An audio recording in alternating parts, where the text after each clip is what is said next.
Kesaksian 5 Bapak Gereja tentang keutamaan Gereja Roma, Primus Inter Pares. 1. Irenaeus, tahun 180.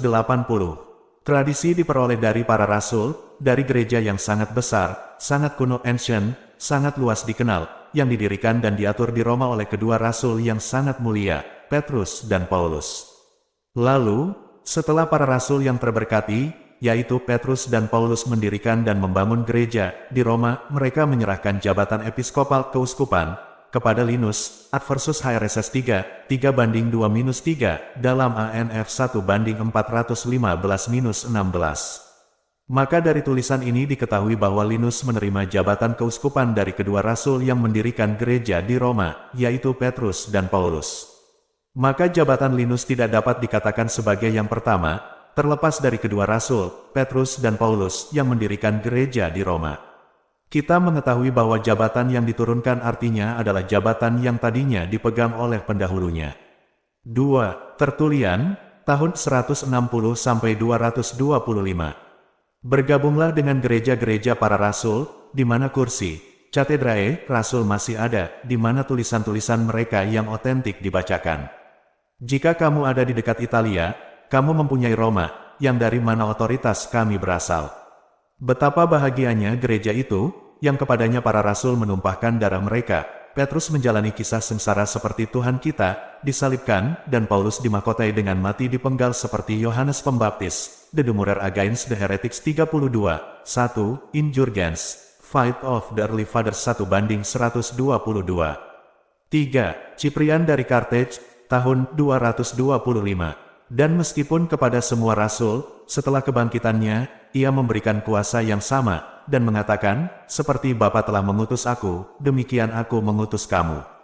Jikalau kamu mengampuni dosa orang, dosanya diampuni, dan jikalau kamu menyatakan dosa orang tetap ada, dosanya tetap ada. Yohanes 20 ayat 21-23. Namun ia telah mendirikan satu kursi kepemimpinan.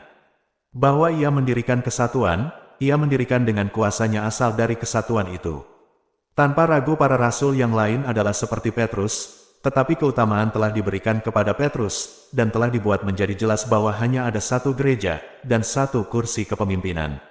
Demikian bahkan jika mereka adalah para gembala, kami menunjukkan bahwa hanya ada satu kawanan yang harus diberi makan oleh semua rasul dalam kebersamaan.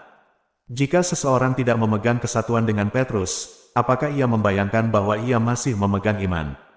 Jika ia menolak kepemimpinan Petrus, yang atasnya gereja didirikan, dapatkah ia yakin bahwa ia ada di dalam gereja? Saint Cyprian, The Unity of the Catholic Church, 4. Eusebius, tahun 260-340. Tahun kedua dari 205 Olimpiad, Rasul Petrus, setelah mendirikan gereja di Antiochia, dikirim ke Roma, di mana ia tinggal sebagai uskup di kota tersebut, berkhotbah selama 25 tahun.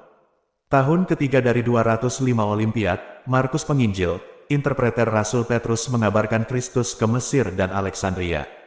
Tahun keempat dari 211 Olimpiad, Nero adalah yang pertama mengadakan penganiayaan umat Kristen, yang karenanya Petrus dan Paulus wafat dengan mulia di Roma. Eusebius, The Chronicle 42, 43, 68, Jurgens, Fight of the Early Fathers, 1:291.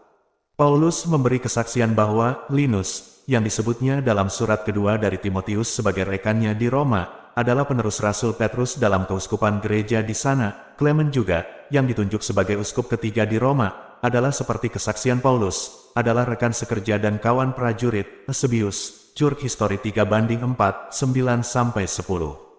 5. Paus Damasus pertama, tahun 304-384.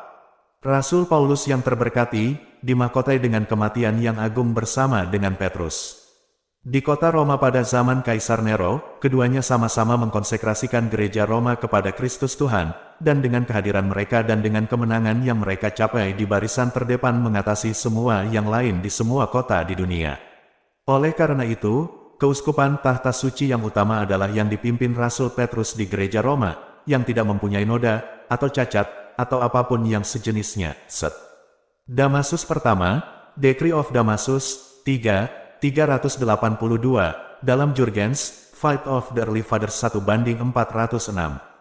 Demikian tulisan dari 5 Bapak Gereja sebagai bukti keutamaan Gereja Roma, sebagai penerus kepemimpinan Rasul Petrus. Tuhan Yesus memberkati, Santa Perawan Maria dan Santo Yosef, dan semua orang kudus senantiasa mendoakan kita. Amin. Terima kasih. Ya, baik, saat ini saya tepatnya berada di Basilika Santo Paulus.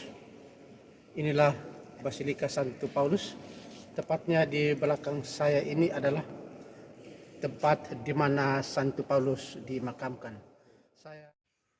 Inilah Basilika Santo Petrus di Roma, tempat di mana Paus pertama dalam Gereja Katolik, Santo Petrus, dimakamkan.